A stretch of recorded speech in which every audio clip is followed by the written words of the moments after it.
Hi, Yin and Yang podcast listeners. Thank you so much for listening to our podcast. And if you're new, welcome. I just wanted to say a quick reminder, please leave us a 5-star review on iTunes. That really helps us reach new listeners. And also, we have a Patreon page. Yay! And for our Patreon, it's to help support us to continue creating more content and have more interesting interviews and guests for you to listen to. And we have 3 tiers. The first tier is a quick shout out on our next episode and a access to our Patreon only community. And our second tier is for you have access all of that first tier stuff and access to our Discord. And our third tier, you get a quick 5-minute phone call from either Dan or myself, and I'm James. Hi. And I think this is exciting for us to help us, help make this more sustainable and have more, create more episodes for y'all to listen to. So thank you so much. Here, let me pull up this cool background I had. Yeah. Thanks, man. Appreciate you.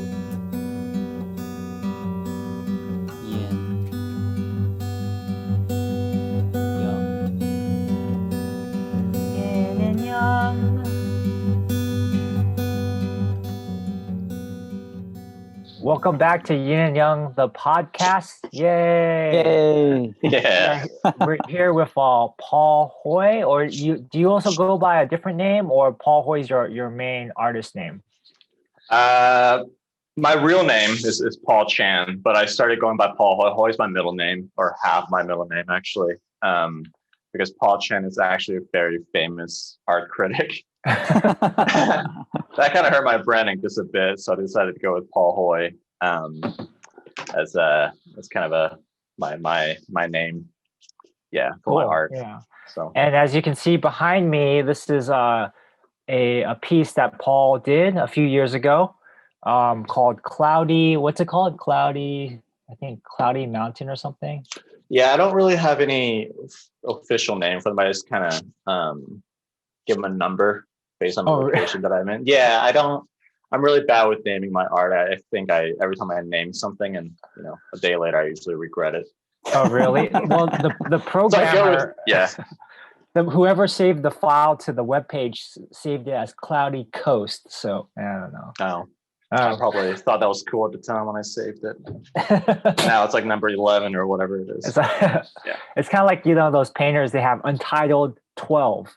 Yeah, that's my jam. That's your jam. Yeah. No location, nothing, no indicator, and I struggle to find the right file when someone asks for it. I'm like, wait, which file is that? I really like the one that's the Nightline Cityscape. Yeah. If it's a city one, it's probably one of my more recent ones that I made in CG, likely. But thank you. That's kind. Yeah, I've been doing a lot of explorations with CGI and cityscapes in general. It's fascinating to me. Yeah. Cool. Before we sorry, Dan. What were you gonna say? No, it was just I've been searching for like an image to put on this blank wall I have next to me, and I've been looking for a cityscape. I was thinking about buying the one that was for the Spider-Man Into the Spider-Verse, where Miles Morales is falling into the New York skyline. Oh, that's a good one, yeah. And then I saw yours. Let's go. Yeah, that kind of looks like what I kind of want. Boom. I might put on FrameBridge and just like frame it and have it sent out. Okay, so I don't know about you. Sorry to our listeners. We're just gonna go on a tangent right at the start. But I don't know about you guys. I don't know about you guys, but I spend maybe too much time looking for desktop backgrounds for my computer because for me it's calming, and for Mac, right, you can do it. It changes every hour if you want, or change every day if you want. So for me, I have like a folder for each year of like, these were my 2020 backgrounds, which I'd have change every day. Huh. And I think you made the cut for 2020. 2021, I'm still looking. Thanks, man. Yeah. I think I might use some of your newer stuff. I like the kid. I think they're kids in the water. But oh yeah. so anyways, let's give Appreciate some it. context to our listeners before they get too lost. So we Let's are get here 'em with lost.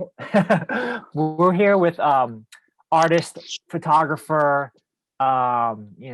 computer graphic artist Paul Hoi, and aka Paul Chan. But Paul Chan, that guy's too famous, so screw him. Yeah, ditching that name. We Damn got it, the Paul famous Chan. Paul Hoi here. Nah, And- far from it, but appreciate you. Yeah. So Paul and I met at the Apple Store, San Francisco, on before it was Union Square. It was Apple Store, what, Powell Street or something? I don't know. House. Yeah, Yeah. I think you're right. God, that's eternity And ago. you were a retail specialist, or what's the word for it? Translator. Let's go with that. Yeah. And Yeah.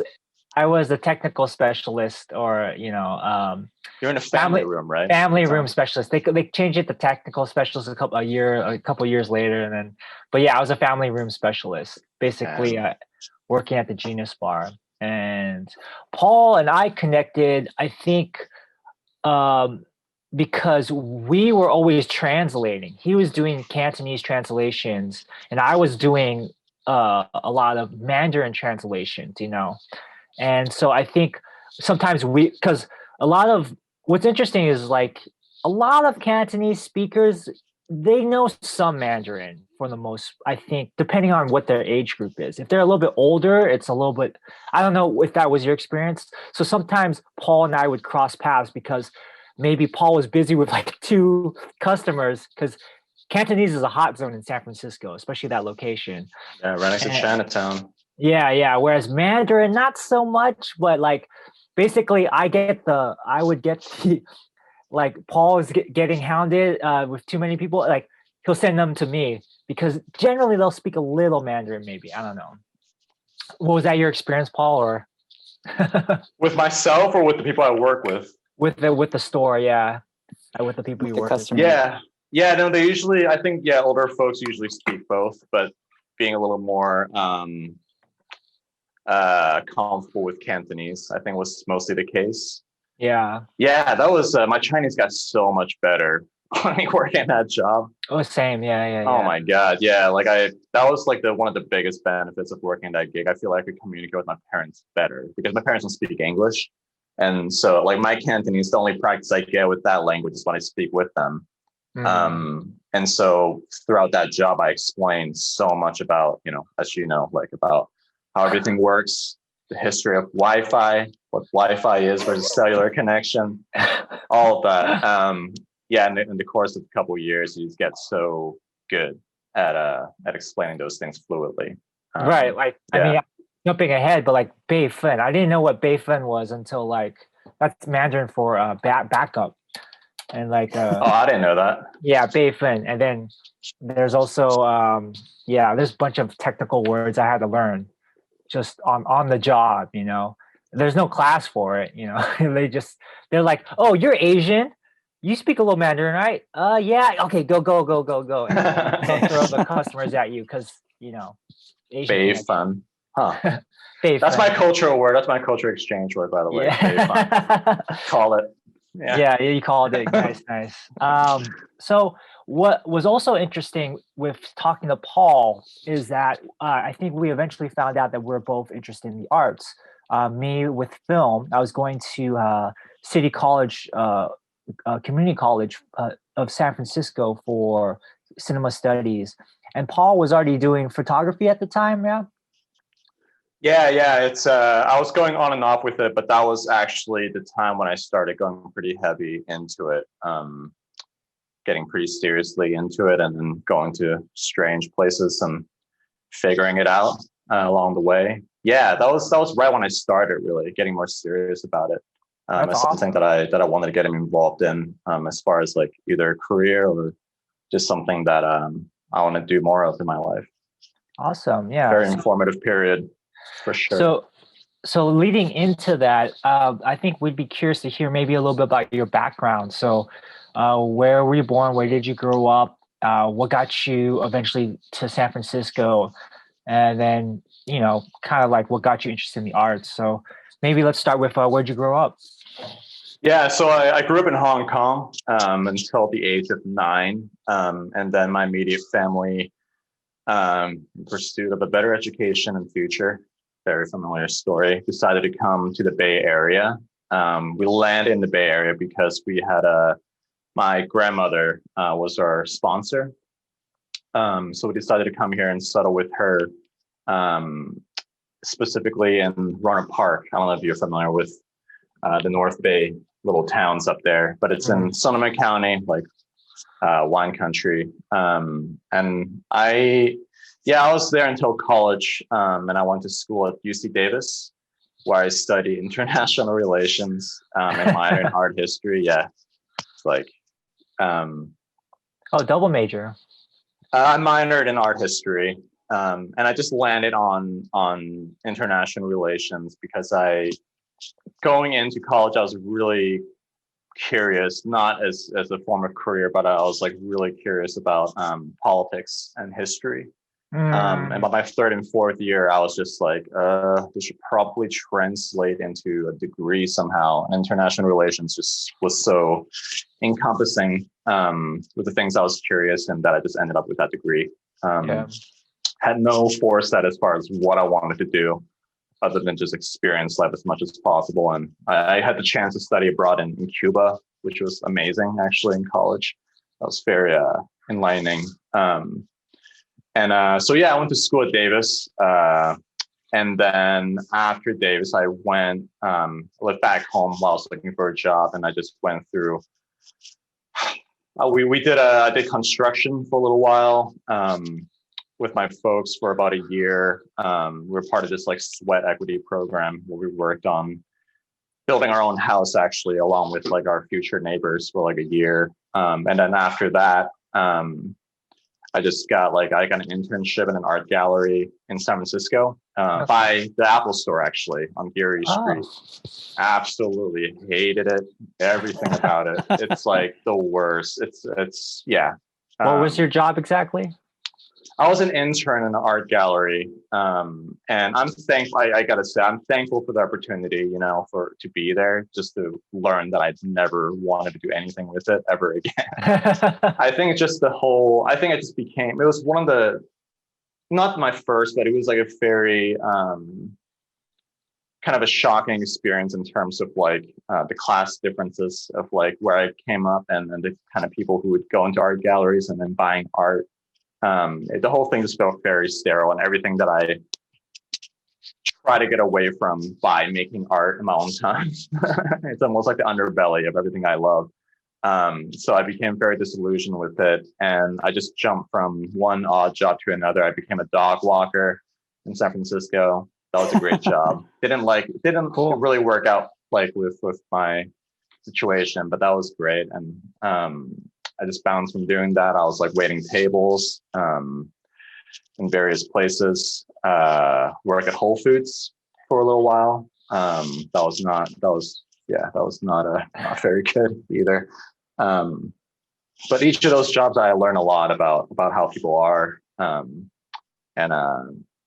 became a lot more conscious of or being forced to be conscious of where I want to steer my life, really. And then eventually got into the Apple gig, which was really good because I feel like there was a lot of people there who were creative, had a lot of different pursuits outside of work.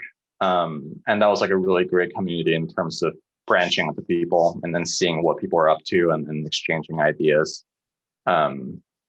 So yeah, that's how I moved around. I've been in the Bay Area pretty much ever since I came here when I was 9. And I'm in Washington. That's what the last couple months.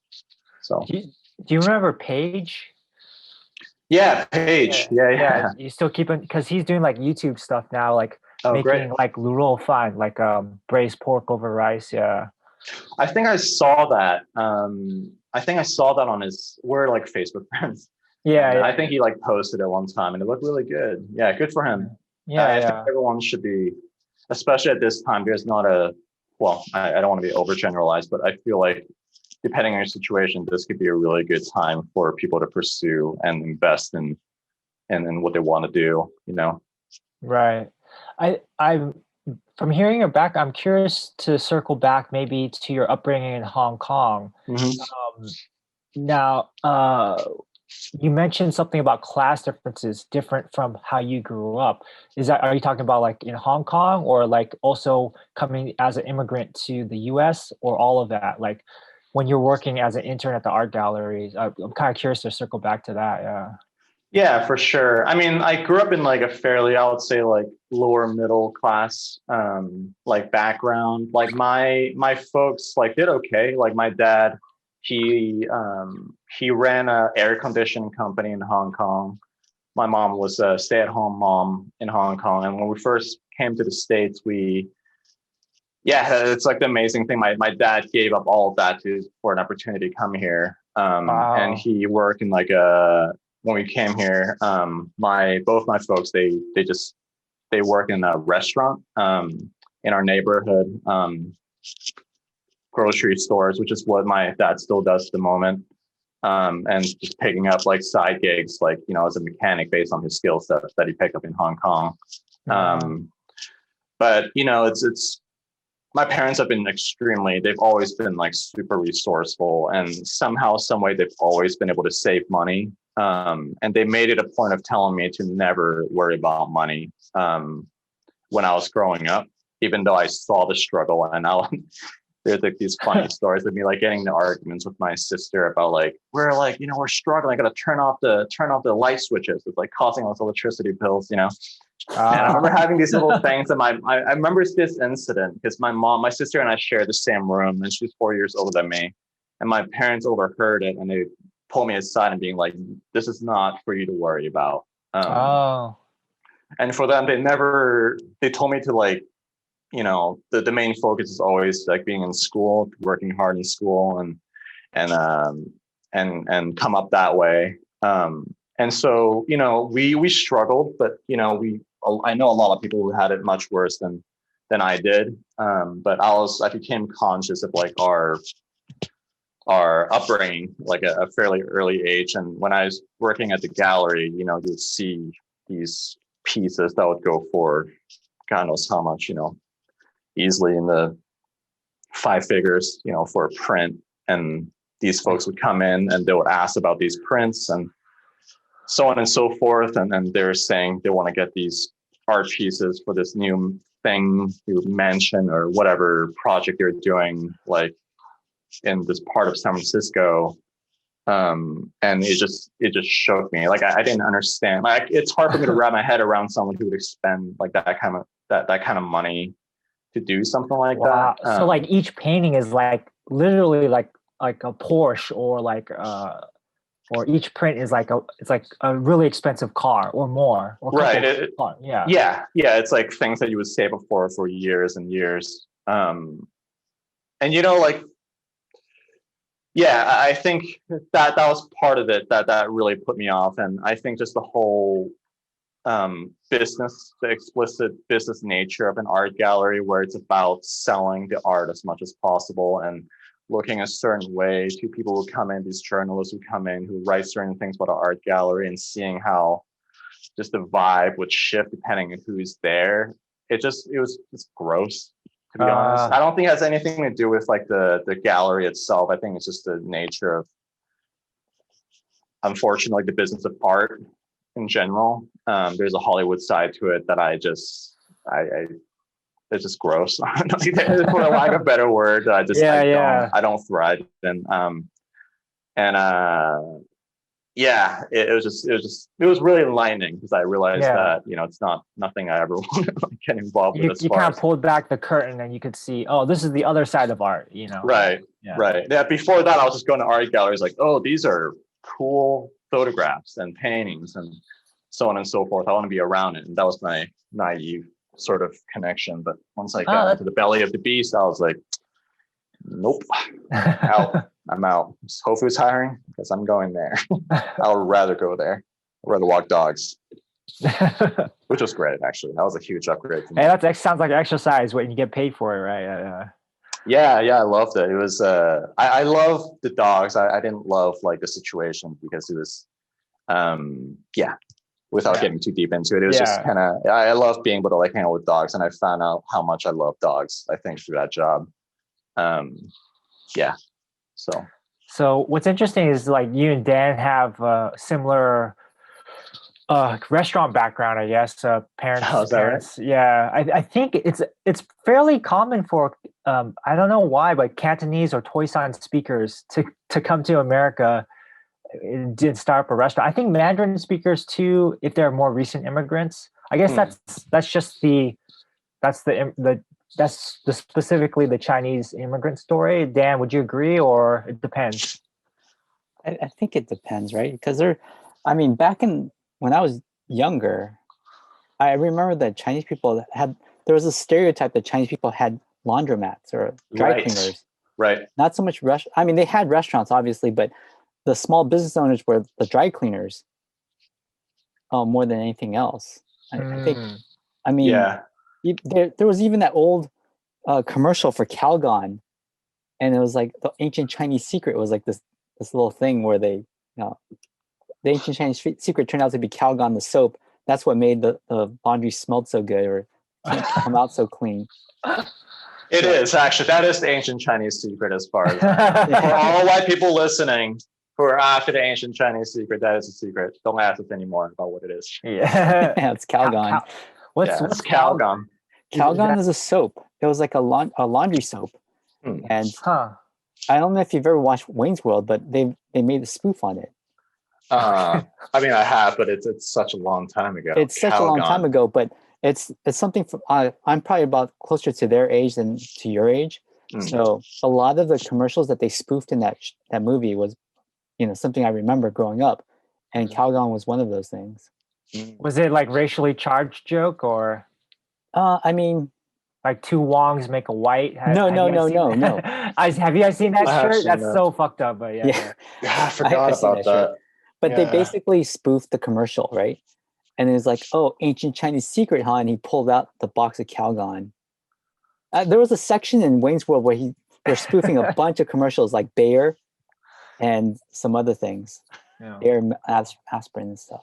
But anyway, Chinese secret. But as far as restaurants concerned, I think I don't know if it's necessarily Toisan, because my family's not Toisan or Cantonese.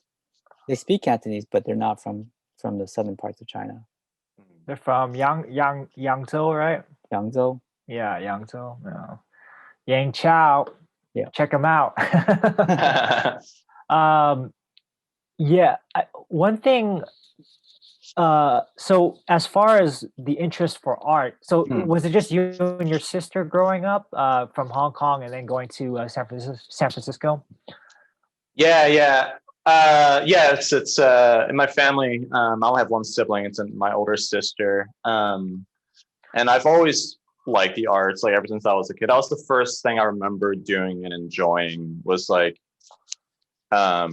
just drawing as much as I could as a kid. It was before like we had computers and stuff like that. And I just remember spending most of my time just watching like cartoons, playing video games and drawing and replicating the things that I saw that I thought were cool. And I think coming to the States and not speaking the language, that became sort of like a thing I did more and more of, because I felt like it was like a safe space for me to just express myself as much as possible. And also became like a really good way for me to make friends, because people would be curious about what I was working on, and we'll talk or I'll try to communicate.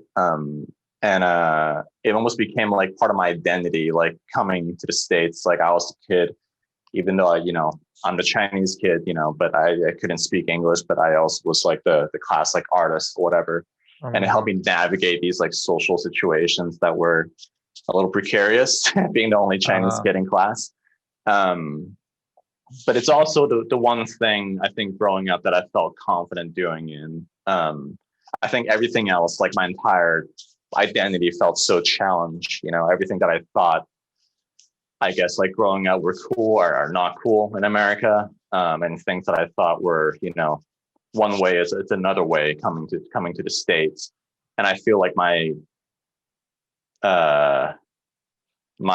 self-image, I guess, for lack of better word. It's all of it just felt very challenging, uprooted when I came to the States. But art making, I always felt good about doing it. Like, even if the drawing is bad, I know by the time I put it out there that it's bad, and no one else can say anything about it. It makes me feel better or worse about it. It's yeah.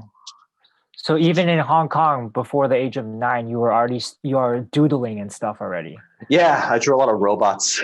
And I drew a lot of insects. It was like a thing of mine. I still remember this one time. It was so funny. It's actually the first drawing that I remember doing. Was my sister had these like giant poster boards lying around the house from her science project or whatever, and I would grab them and I'll just start doodling in one corner until I cover up the entire page.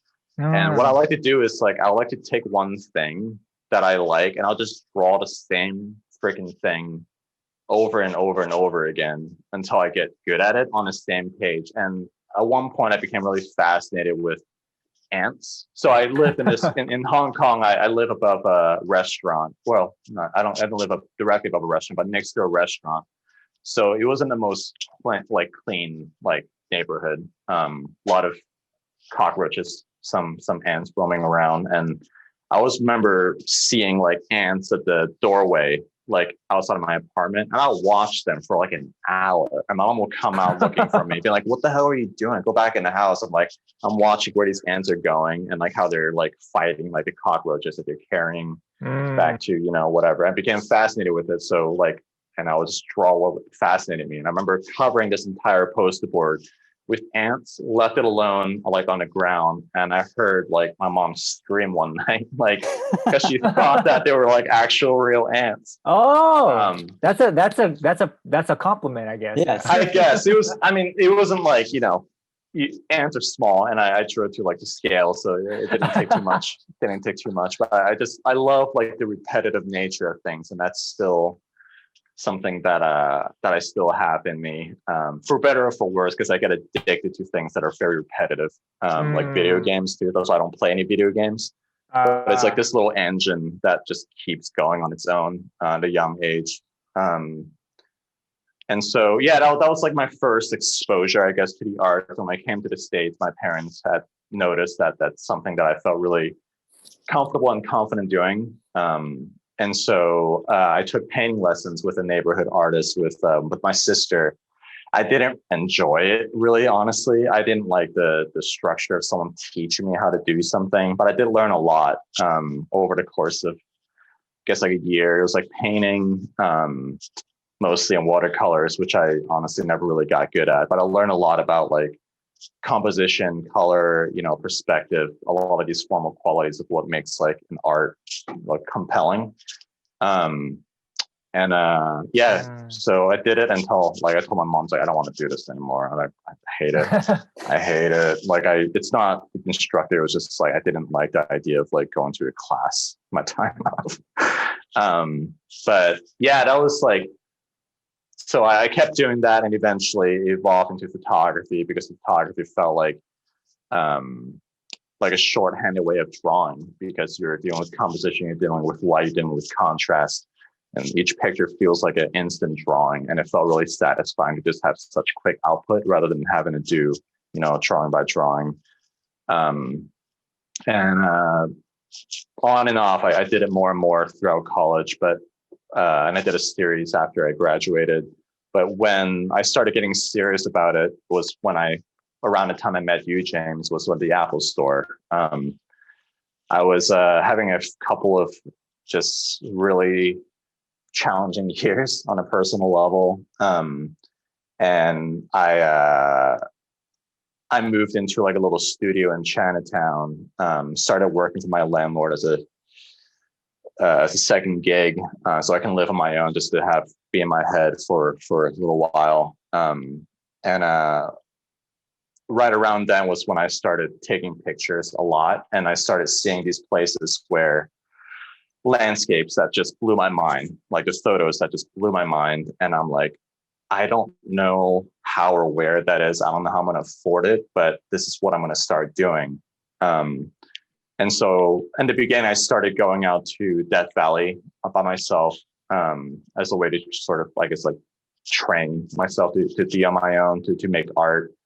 And I started going there. I started going to Joshua Tree on a regular basis.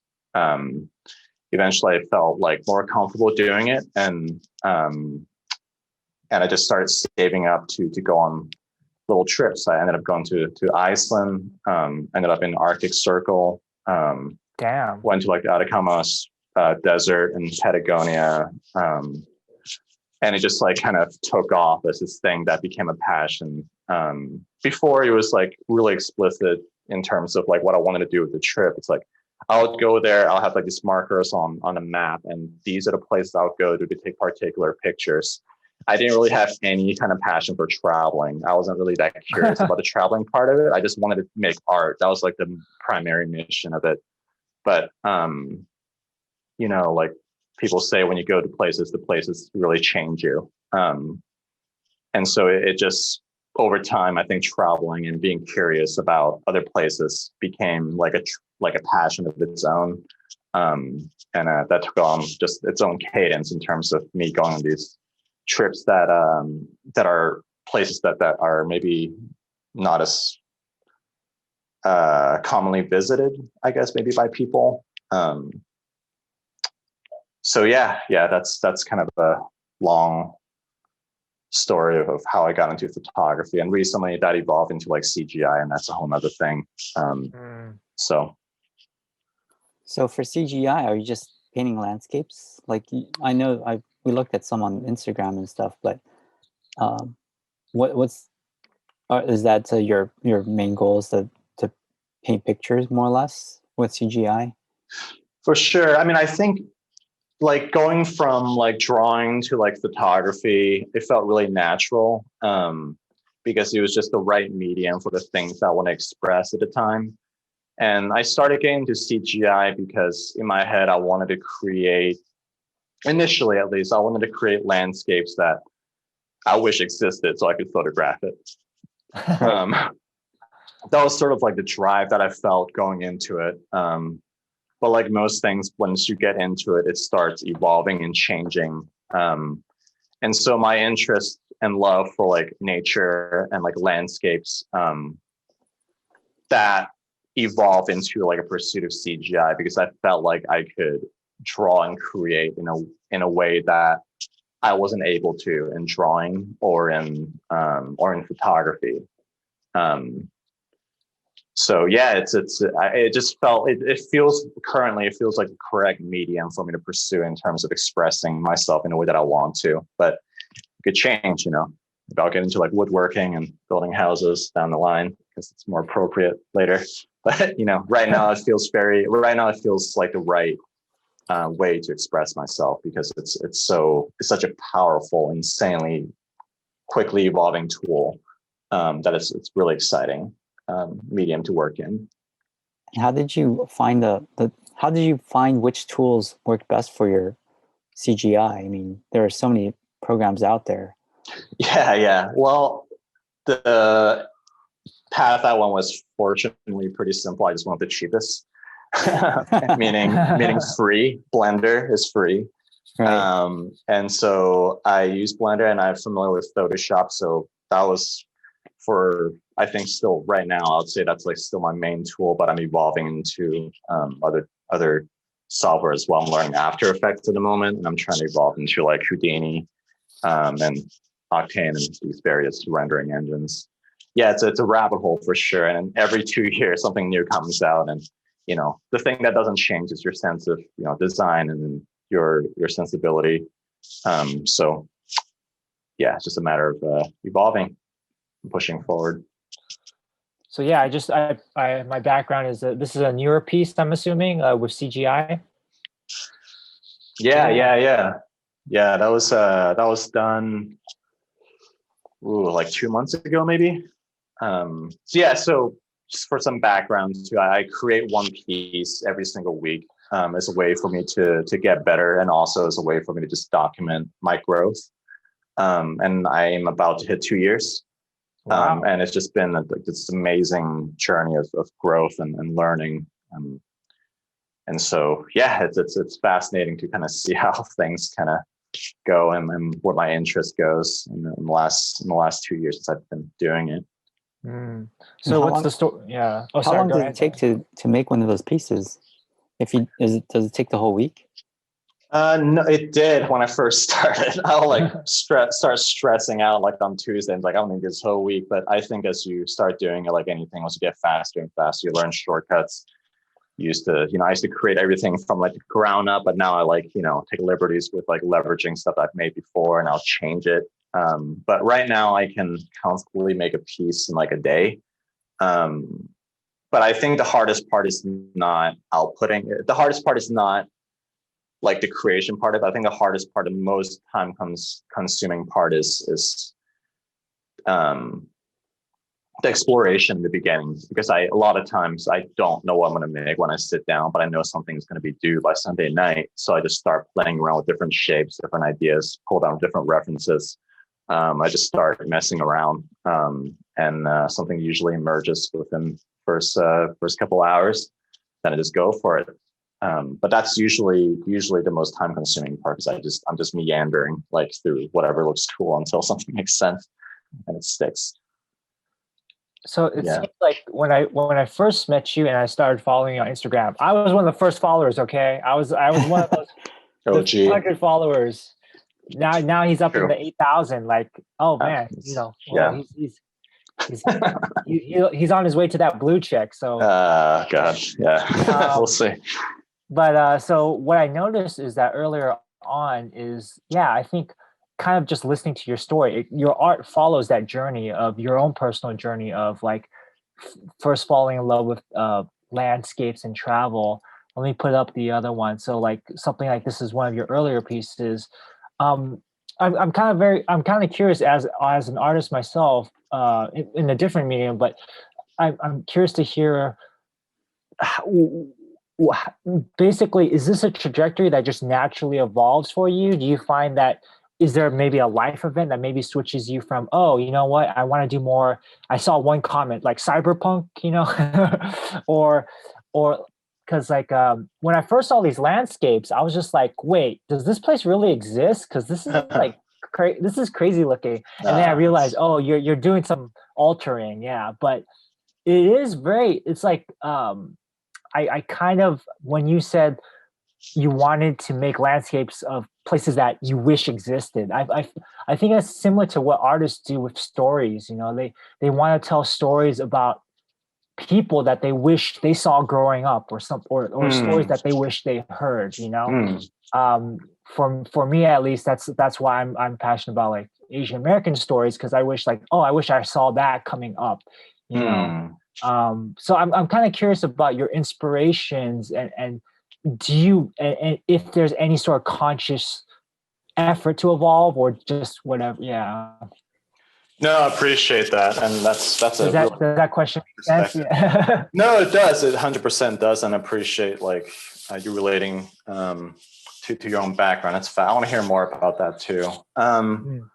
But for myself, I think going into each, at least going back to photography, I would maybe shoot like, people have, some people like to go by the idea of like shooting every single day and that's how you get better. For me, that was never, ever the case. I only pick up the camera when I felt excited about something that I wanted to experiment with. And I think that's the driving sort of idea for all of my pieces. It's that like, I want to take an idea and experiment with it. And letting it grow in its own way, even if it goes off course from what I initially imagined it to be. Like the first photo series I did was like, I did like constructive photography of like almost like a surrealistic documentation of Rohnert Park where I grew up. And it was like constructive photography around just my house, and I'll like stick flowers and just different strange places that maybe you wouldn't see flowers in. And I'll edit out every single little flaw that I would see, like that you would see in real life, to the point where it feels completely sanitized. And then I evolved into like, started playing with Polaroid photography, because I was fascinated with the idea of taking a film that, by the logic of the marketplace, it's worthless, and And I shouldn't word it that way because they can worth a lot of money these days because it's fair. But like by the logic of like its existence, like expired film, it's not supposed to really work. But by its own virtue of being expired, it gives a particular look that you can't get like anywhere else. And so that's what I did with like when I went to Iceland. I took this like Polaroid camera with me, and that was like, you know, on the way back from Death Valley right there, the shot behind you. And I love how it makes things look like from a different era, whether it's from the past or the future. You know, it almost feels like an artifact from the past or something. And I love that. I love being able to like take different things and then just going off course and experimenting and going a little crazy with it. And with New Zealand, the picture that you had with like the red mountains or whatever, that was taken with a modified camera that's able to pick up infrared light, which is a spectrum of light that the human eye can't see. And I was fascinated with this idea that, you know, there's a part of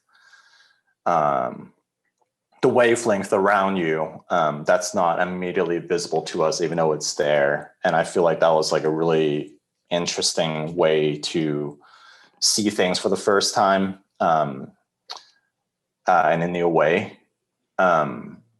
So yeah, each of these projects they look almost completely different, and then people have told me it's like bad for my brand or whatever. People haven't said that to me, but I've talked to people about it, and people like to be consistent with their work because it helps build up their brand. But my own philosophy is like, I'm not really driven by brand building. I think the most important thing for me is to be able to always grow and experiment and be a little weird, you know, be a little strange, and it's going off course. And I think that's what keeps me interested in doing anything that I do. Like if you scroll down just like my Instagram of like the CGI pieces, from week to week, I might have like meandering interest, but they are almost like they're dramatically different depending on what I want to experiment that week. And I wouldn't have it any other way, you know, just because it's how I like to grow, is to be able to experiment and get weird. What's up with these circle and spheres? You're like all about this. The circle keeps popping up in your work. Well, like on a formal level, I think it's like a really easy. That's just like an unsexy answer. I have a sexy answer and unsexy answer, but unsexy and probably like the more realistic. Answer. No. It's the more realistic unsexy answer. Without the It's that like circle. Check out this sexy sphere here. Sexy sphere. Yeah, it's I think it's primitive shapes are a really easy way to tie composition together. That's like the formal function of something like that. But I do think that there's like a sense of origin with the idea of a sphere that kind of takes a piece out of its own time that I really enjoy. So, but you know, I don't really go in there with like sort of an intention of like what I want like the viewer to see, like this is what they should get out of it. I like to facilitate like almost like a scenery or an idea for them to explore in their own psyche, and then explore it their own way. But that's where I'm coming from. I think it's like this primitive shape that for one is formally very strong, but also I think there's this idea of an origin of something that disorients the viewer from what the scene could be. So, Dan, any thoughts? Like, because I know you enjoy looking. Do you enjoy looking at art or going to museums and stuff? We do not go to art museums too often. Oh, this is the landscape that you were talking about. Yeah. That's a good one. Yeah, thanks. Yeah. So, one thing I was thinking about is it's interesting because there's a feeling. So your Desert Futures and Paul_Hoi on Instagram, you can check him out. There's a feeling of just looking through your Instagram over the years. There's a beauty. There's also this feeling of desolation and loneliness. And this is me psychoanalyzing you. but but like, is it something similar to you as an immigrant kid coming here, not speaking the language? And then I'm sure I mean, let's be real, like the kids that couldn't speak the language in the US, they get picked on the most. Like from Asian Americans, from the whites, from the blacks. First of all, for speaking as an Asian American, I hate to say it, but as a young Asian American, we're like the last thing we want to be considered was a fob, right? Or fresh off the. So like, I wonder, does your background play into your art at all, or am I reading too much into it? No. I think that's a really valid analysis. I mean, I don't. Yeah, I mean, yeah, no. There's a lot of things I can say about that. It's almost hard for me to answer because I would have to imagine what kind of art I would make if I didn't have my background, which is impossible for me to do. Yeah. But looking at myself and sort of how I navigated my situation, I do remember a particular time, like coming to the States. It was a deliberate decision to be like, I'm going to get comfortable doing things by myself. Like, so that I don't have to rely on people to like join me in things that I was interested in. And that like became more crystallized as I got, I mean, at the beginning, I think that was like a defense mechanism. And I think, but as I got older, like in my 20s, when I was like going on these trips and I was like isolating myself, that almost like became a thing that I wanted to cultivate in a way for me to express myself the way that I want to.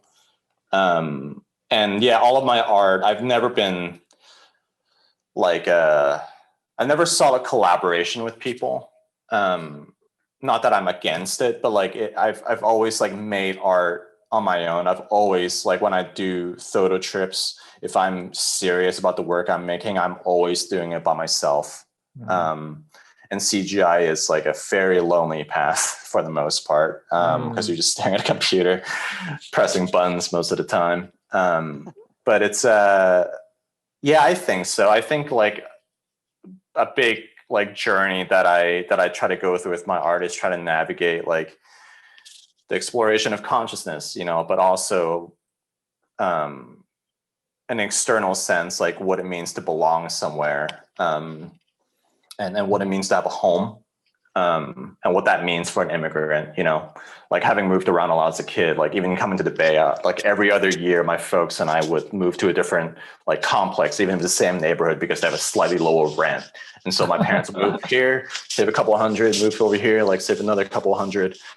And so it always felt like we were physically moving around. And I never knew like what it meant to have like an interior space. It's like, this is where I'm going to stay for a long time. The current apartment that I stayed in Chinatown that I talked to you about when I moved in by myself, that is like the longest I've ever stayed since I came to the States. I've been there for like 7 years. I still kept it being up here. And I spent so much time kind of like making it nice. Like I sanded down the walls. Like I worked for my landlord so he trusted me to like make these modifications. I did like the flooring for it. I installed a cabinet. Wow. I painted the walls, and my landlord's like, what the hell is this kid doing? And like in my head, I'm like, this is my home and I'm going to make it beautiful because it's the first time that I feel like I can have a space that I can call my own. And so, yeah, not to get too off topic from your question, but I feel like that's another theme of my work that I like to explore. It's space in general, and architecture, because I think architecture is a study of space and your relationship with it.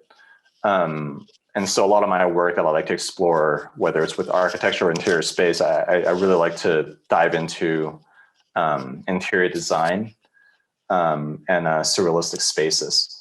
But yeah, no, like trying to like analyze myself and my background, trying to take myself out of my own head. I think those could be some of the roots that motivate me subconsciously in the work. I don't try to explicitly try to do that, but I think inevitably it comes out.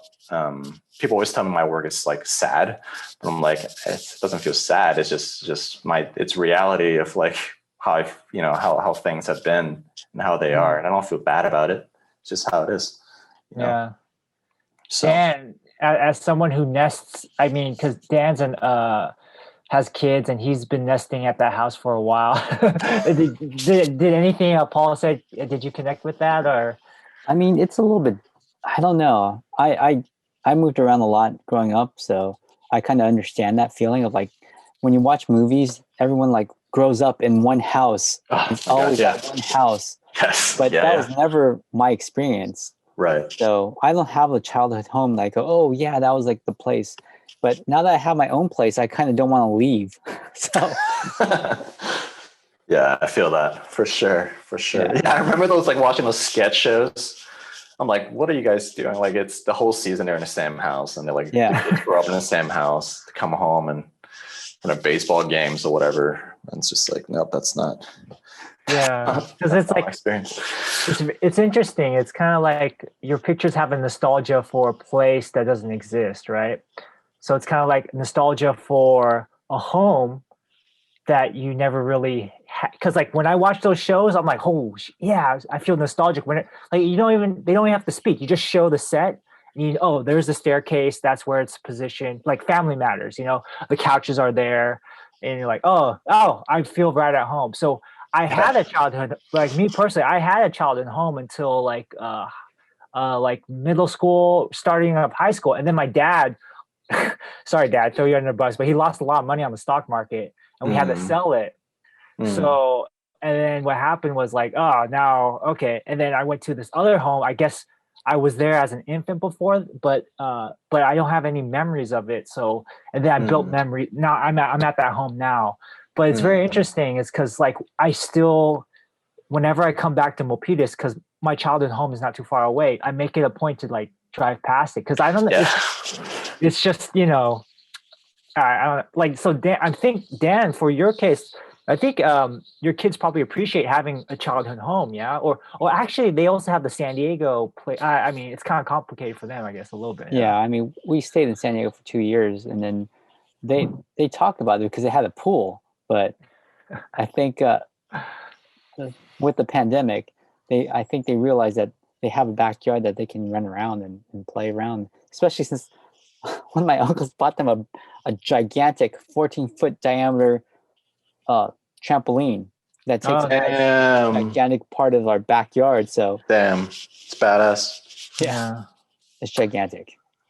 So as we're wrapping up, as we're getting close to the hour, yeah, I did want to circle back to maybe so as far as artists, I guess are you the only creative in your family? It sounded like your sister dabbled in it too, or? Yeah. My sister dabbled in it. She didn't. I mean, now she makes she makes jewelry and stuff like that. But growing up, it's funny because she was always like the better artist. Like she would understand things, understand light, understand line work, like and color, like way faster than I ever did. But the thing with me that going back to the drawing ends thing that I realized I was really good at is like I was really good at staying with something in terms of like a composition that takes a lot of lines. I would do it for like hours and hours and hours, whereas my sister would like create something that's beautiful, but like she would get bored with it like within like 30 minutes. But no, to your question, my sister is an artist at heart, and she is always creating, but not necessarily with drawing or painting. And it sounds like your parents, contrary to what people might think of, Asian parents, but it seems like they're fairly supportive. Yeah. They are amazing. They are amazing. I think growing up, they were always very practical people. I love playing music growing up. That was what I wanted to do in high school. I played bass and I played obsessively.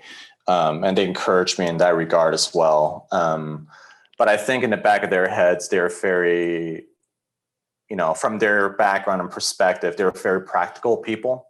And to them, I'm going to find a way to make a living, whether in art or not. And so right now I work as like a producer in the photo world, and they're really, really happy about that. But I think they were worried when I was like growing up and I was just like spending all my time doing drawings and so on and so forth. And in the back of their heads, they told me, he's going to come around and then do something else or either make this work. Because when they think of artists, they just think of like caricature artists, like in the streets who are like, nothing wrong with that either. Nothing wrong with that. Yeah. That's not what they wanted me to do. So yeah, but they've always been amazing. They've always been incredible about supporting me and doing what I want to do. And I feel very, very, very lucky in that regard, especially knowing the pressure they had on their minds. I don't know if it reflects you guys' backgrounds, but like when my folks left Hong Kong, there was a lot of, there was a bit of a backlash, like within the family of being like, why are you leaving like your home, like Hong Kong, to go to the white man's land, essentially, there's a sense of like racial betrayal or something like that. And so my parents never lashed back. They were just, they took it in stride, but I think, they felt pressure to almost like prove to other people that, like my kids are going to make it, here. And this is the reason why we came here. But never once did they translate that pressure onto me. I know they felt it, but they never put onto me. It's like, we have something to prove. You have to do so-and-so. You have to go to like these schools. You have to go to a lawyer, be a lawyer, an engineer. Like they never set a path out for me. They were always encouraging in terms of doing what you love and go as hard as you can doing that thing. And so I think that's really, really, really important for people to cultivate, either amongst themselves or with their kids in general. Yeah, I think for me, my dad was the first in his family to come to the U.S. And then from there, his younger cousins, his younger brother, they made their way out here. But I think there is that allure of the American dream, chasing the American dream. And I think it was sold through, American soft power at the time, through film and politics. And like America is this tiantang, is this heaven, right? But, you come here and realize, well, it's not, there's a lot of like, like my dad came across some like, racism because he didn't speak English well and stuff like that.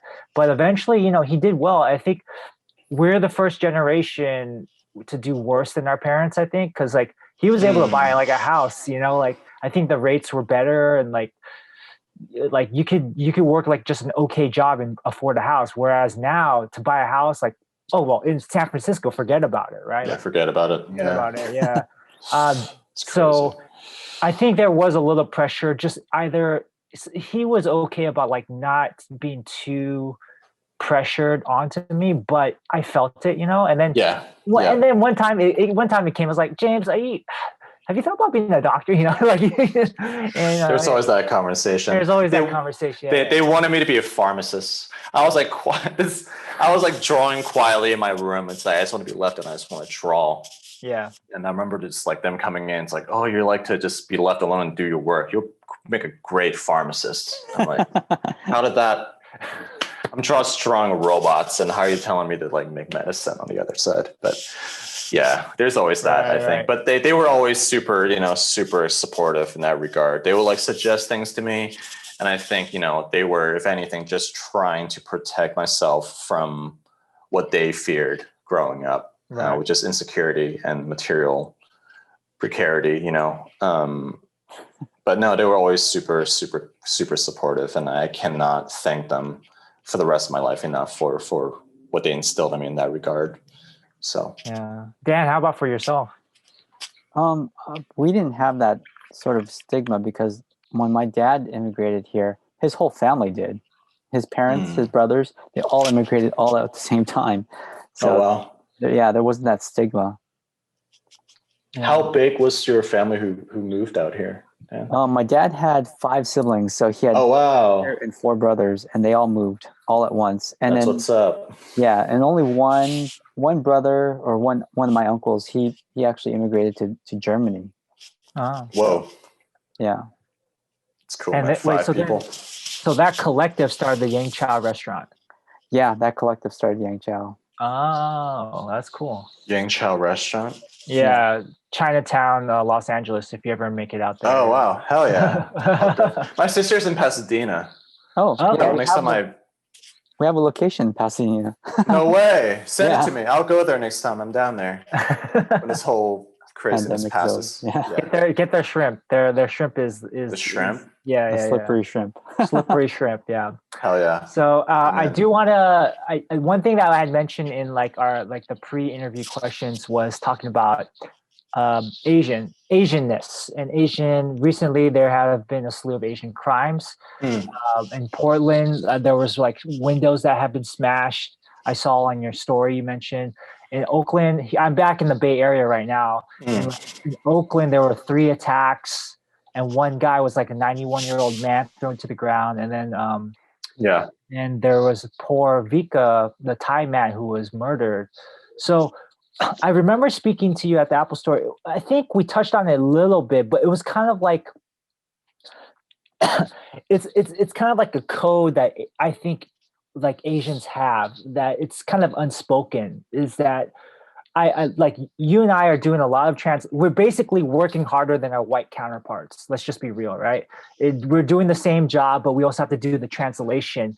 And then, and which is, for me, at least, is not my first language. So, and there seems to be like, I don't know if you ever felt this, there seems to be different standards for us, like for different races, in tech or something, or like, I'm pretty surprised that I got that far into Apple and was there for that long, because I'm not really a techie person. I'm not that good. And I wonder sometimes, is it because I'm Asian that I got away with like, I did the bare minimum, like, okay, back up your stuff.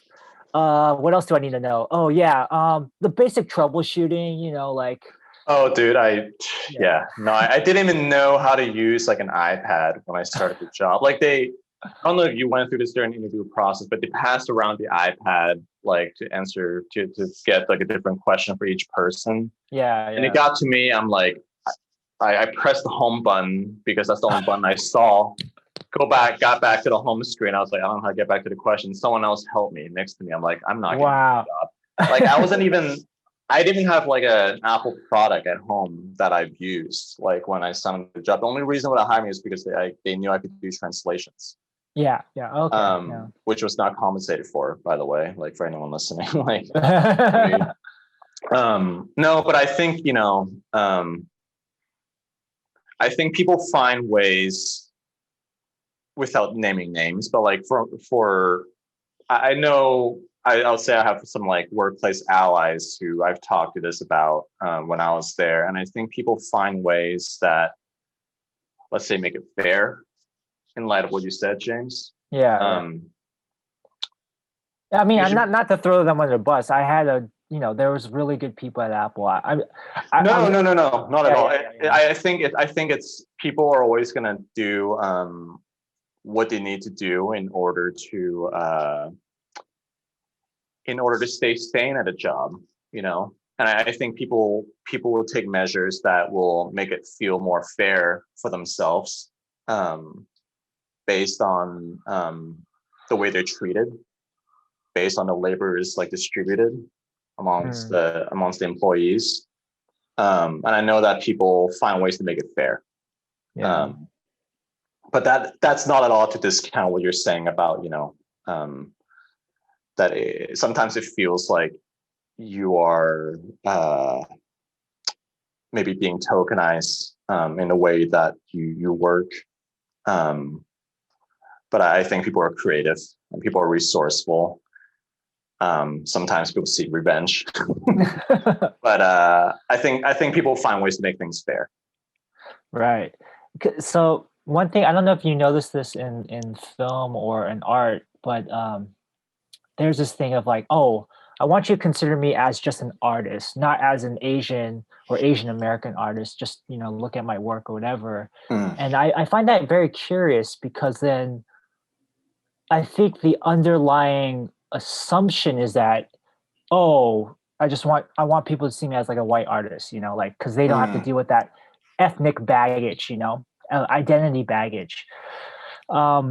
I'm kind of curious to hear, because I don't think from what you post and from, the conversations we've had online, sometimes I'll post something that I guess some people consider edgy, but basically just saying, don't be racist to Asians, like something like that. Yeah. And then people, and then like sometimes I get comments and, so maybe from, sometimes it's usually a white person's like, well, I didn't really see it that way. And then like, I remember one comment, like you backed me up on something. It was like a while ago. It's like, no, I get, James, I get what you're saying, So I'm curious to like hear, as like literally a first generation immigrant, like, how has your experience been in the US, and how has that affected like how you navigate this world, either it be personal life or your work life professionally, or your art life, like, or like race and stuff like that? Because yeah. No, those are great questions. It's a big question, but I think it's I kind of want to tie it back to what you were mentioning about the recent attacks on Asians, and it's something that I've been speaking to my girlfriend about, actually, and I think just the fact that like people are not like within Chinatown, when people are attacked, the reason why they haven't gone out for help or seek out help, people, come at it at different angles is the reason why. But the historical reason is that we haven't gotten help in the past. The entire ethos of like Chinatown is the fact that we haven't gotten help from any external sources. So we formed our own community in order to support each other. That's like the ethos and like behind Chinatown to begin with. And I feel like my own personal experience has led me to think that I don't think I can. The reason why I pursue things on a solitary level is I feel like from an early age of being in the States that I learned you can't rely on external sources to back you up. If you get external help from other people, all the better. But first thing that comes to mind is that you have to be able to defend yourself. You have to be able to take care of yourself. You have to prop yourself up in a way that wouldn't make you vulnerable to the lack of an external support. Like, and no one obviously lives in a vacuum in terms of, living in your own like world, and everyone is like connected to each other materially or otherwise, and the marketplace and so on and so forth. But I feel like the entire ethos like behind Chinatown is self-reliance. And that's why people haven't like asked for help. People haven't like gone to the cops often, for situations like this, because we've learned to not rely on that. I'm not endorsing it to be the right way to go about this or the wrong way to go about it. I'm just saying like, this is the historical reality of like how people feel in Chinatown. You go to the cops, what are they going to do? They come here, they don't speak the fucking language. They come here asking you what's wrong, what's wrong with this, what's wrong with that. They write some documents down. You go to like the white media, they just, it doesn't really matter that much. It doesn't fit neatly into any sort of established narrative about how Asians are in America. They cherry pick certain statistics to paint us in a certain way to say that we're doing well. So the historical reality has led us to think that we have to be self-reliant. And that is the ethos of Chinatown. That's how it came about to begin with, because these labor forces couldn't get jobs anywhere else. We had to take care of each other as a result of that. And that's the painful part about these folks who have been attacked, is that like they've abandoned everything to come here, and they end up in Chinatown because there is some semblance of like what things are like back home or how things used to be. And to go there for a sense of safety, for a sense of like self, for a community, and to end up that way is just, it's despicable. It's horrible.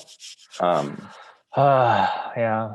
I think a lot of people, there's, what I find so ironic is, or kind of fucked up, is that, oh, it's Chinatown, like that movie, right? Chinatown. It's like, oh, fucked up shit happens in Chinatown. That's to be expected. Or, oh, Chinatown, it's seedy.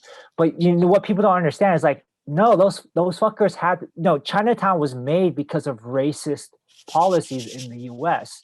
The biggest lynchings in the U.S. was Chinese people who were lynched by a white mob, and like, oh, what do you think? What do you expect them to do? They got to group together. They got to group together and make their own settlements and fight against, basically attackers. And also because housing policy at the time is like they're gonna get a loan for like a place in this neighborhood. No, they're all pushed into like these shitty neighborhoods, and then so it's interesting. Yeah, so a lot of people they blame Chinese people for Chinatown's like that because Chinatown is this certain way, but there's a lot of misconceptions about Chinatown, and it has to this day, unfortunately, has like a negative connotation, which is it's like bullshit. Yeah. I mean, how do you feel about that? Or I mean, because you're in Chinatown, or your family started in Chinatown. I don't know. Yeah, I don't know. It's a little bit different in LA, I think. I'm sure like the start of it was like that, but we weren't.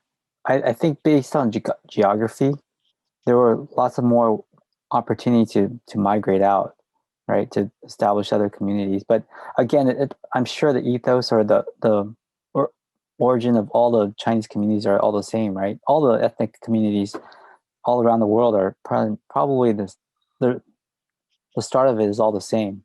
I mean, you can go to Chinatown in Japan, and I'm sure they started that way because they faced a lot of racism there. And probably the same thing with Singapore, right? Those are like the two of the largest Chinatowns in the world. And it's kind of weird to think that there's going to be a Chinatown in Singapore, but yeah. It's just the fact of the matter. It's just the way it is. So yeah, for sure. All right. Well, let's go ahead and wrap this up. We were hitting at like the 1:15 mark. Hello. Yeah. So I think that might be a whole nother podcast, like the race stuff. I do want to dig into that deeper, but like I think because I know for me at least, I didn't really have this kind of ethnic awakening or whatever until maybe college, when I came from a majority Asian background in the Bay Area, in the South Bay. But then in college, there was still a lot of Asians, but there was, a lot of white people too. And it changed. And like just having a larger white population, you could already feel the racial dynamics shift at college, Right. And specifically for me dating, For sure. Asian chicks like digging white guys more than Asian guys, that's like the theme that I've come across before. And that's kind of shifting, and that changes, and that's a whole conversation. But I before we end, I do want to hear about your experience as a first generation immigrant, like adjusting, and did you face racism? And it seems like instead of some people, they like become super like, I'm going to speak perfect English, become very sociable, and be you've seen that, right? Yeah. Like, yeah. But it seems like you've turned inwards, huh? I mean, I was not above any of those insecurities. Your earlier comment about like the initial feeling of like not wanting to be associated with fobs or whatever, I felt that like I didn't want to be seen when I first came to the States. I didn't want to be seen with other like Asian kids. Oh, like it was like a really white neighborhood, and there were like some Asians who weren't even Chinese, who didn't even speak my language, but like I didn't want to group with them because I didn't want to be seen as like a Chinese kid as my identity almost. And like the whole thing about wanting to speak the perfect English, that was a huge thing. I didn't speak out loud for like years. Like when I first came to the States, because I was so self-conscious about my language abilities. And it's Yeah, I just remember like, I would be in school and I mispronounced something or someone called me on it. I remember walking home because I lived like 15 minutes away from home. And walking home, I would just like practice pronouncing the word over and over again to myself until I get it right. And like when I got a computer, that was like sort of a really great space for me to learn the language, because I could check my spelling before I sent anything out, like over AIM or something, chatting with people. And so I could like double check. And so I became like a fairly good speller through that fairly quickly. But no, I know what you mean in terms of like almost like the self like shaming when you first come here, this feeling of like wanting to reject your identity and like wanting to fit in, whether it's like through the correct like consumption patterns of like listening to the right band, doing your hair a certain way, wearing the right clothes, speaking a certain way, picking up the slangs, having a particular like flavor of humor. I think all of those things are like, it's really, really common. And the whole thing with dating, yeah, definitely. Like I think for me, like the thing that was sort of a trigger in my head was because I didn't have any Asian friends growing up until I went to college, I didn't identify those things as racial. Like every time I felt, unless I was, being called a certain name, then I would know at the moment. But a lot of times when I felt like people were looking at me a certain way, I felt excluded and I felt just slighted. I felt just didn't feel right. I couldn't put my finger on it until I made a lot of Asian friends in college and they started telling me about these things they're dealing with. I'm like, oh shit, like that's what it is. And I started connecting the dots there. But no, it was this thing that just eluded me for a long time until I could talk to somebody about it and put a finger on it.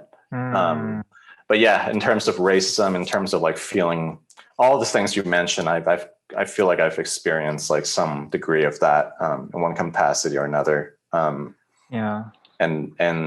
you put up different walls and then you learn to process it as you get older. And we were able to channel to some positive growth. And for me, that's meant self-improvement and mainly through the means of art making. And talking to folks like yourself and Dan about this. So, well, I'm glad. Yeah. Can I ask a personal question? Like, of course. Yeah, of course. Is your girlfriend Asian? Does she understand the Asian American experience, or? She is white. Okay. She is white.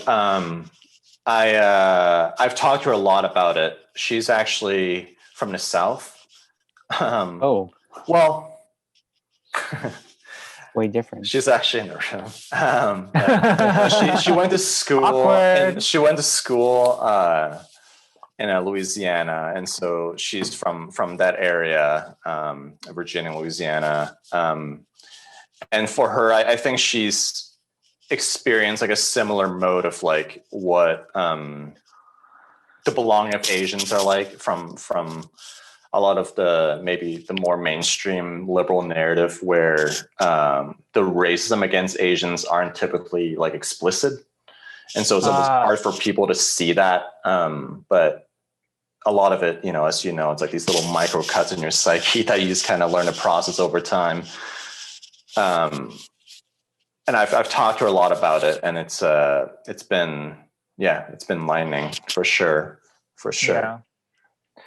Yeah, because I know that's a very divisive subject in the Asian American conversation. If you ever go on Reddit, it gets super toxic about Asian women with white males, and then Asian men seeking validation from white women. It's a very divisive subject. I'm gonna have to shelve it. We're gonna shelve that for another podcast. Yeah, happy to talk about it later. No, for sure. So let's close it out with language corner. Yay! Oh, shoot. Yeah. So let me think. What? So some stuff that we talked about made me think of. So working at Apple, there's a few words I picked up, and so we also had a lot of Spanish speakers. So copiar seguridad, that means secure backup, which is basically iCloud backup.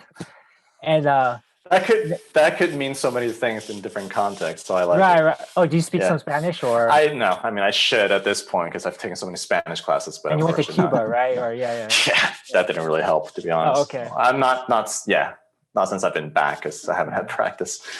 So copiar de seguridad, and then yun means cloud, right? And die means like drive, so iCloud drive, yun die. Oh, interesting. Yeah. And then I guess another word that from this conversation made me think about, like, so there's different words. What I like is like, I guess what Dan has, that's what we would call in English, like a nightscape or cityscape, I guess. Yeah. Yeah, and then in Chinese, it's literally like night scene, 夜景, 夜景, right? 夜景 means like a night, and then 景 means a scene. So 夜景. Yeah. So Anyways, Beautiful. those are some words I thought of. Dan or Paul or Well, in Japanese, they usually borrow a lot of American words or English words, and I thought for applications or apps, I thought they would just go with app or up, but they go a little bit further and they go appli. So applications, appli. So their way of saying appli instead of application, they put appli. Appli. Mm-hmm. Yeah, because the R and L is a mixed sound, right? Yeah. And I would have thought they would just like simplify and say up. No, the Japanese, they do their own thing, Yeah, they do their own thing. They make it their own. I mean, like, if you want to talk about photography, though, Japanese photographers, I'm a huge fan of Japanese street photography. Like, they have a very, very cool, like, Araki, I like his aesthetic. My friend is trying to get me into his stuff, but I don't know. Yeah, no, the Japanese have a really vibrant history with photography. Yeah. Really experimental, really out there, especially for its time. Yeah, big fan of the work. Yeah, I don't really have much of a Chinese saying or I can think of on the top of my head, but it's there was one that was, I don't know how to say it in Japanese, and it's a simple one, but it's fall down 7 times, get up 8. And I've always liked that one. It seems very applicable to the Asian American experience. I do hope from these recent attacks that we've come back stronger, we will. I think we'll have to. Yeah. There's no choice. It's not a choice. We have to. Yeah. And I'm glad to hear the White House finally made like a statement or something, and Yeah. I have my own opinions about that, but maybe it's a lot too much to impact for the remaining time that we have. About cops and the state in general. But police state, Yeah. All right. Well, Paul, thank you so much for your time. And where any last shout out? Like, where can we find you? What's the best place people can connect with your work? Right now it's Instagram. Our website is still in development, but my Instagram handle is Desert Futures, one word. And my photography is also on Instagram, Paul_Hoi. Find me on those 2 handles. Great. Thanks for having me. Appreciate it. Definitely. And Desert Futures, I'm assuming it's because obviously desert and then the futuristic look, or is it that longer conversation we can talk about next time? Maybe we can talk about it next time, but it's semi-biographical. But okay. Well, till next time. Thank you so much, Paul. Appreciate it. Thanks, man. Thanks, guys.